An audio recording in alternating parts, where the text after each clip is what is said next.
This just came in today, a new addition to my auto.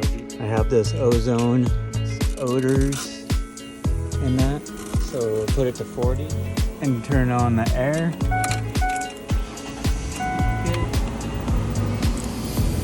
And shut the door. Yeah, it's gonna remove all the nasty smell here.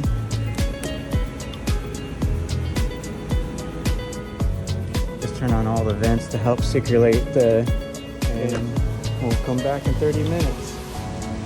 Okay, our ozone generator is spinning. Air out the car. It's better already. The interior. So I'll just let it, no more smoke smell. Whatever was going on in this thing. Who knows?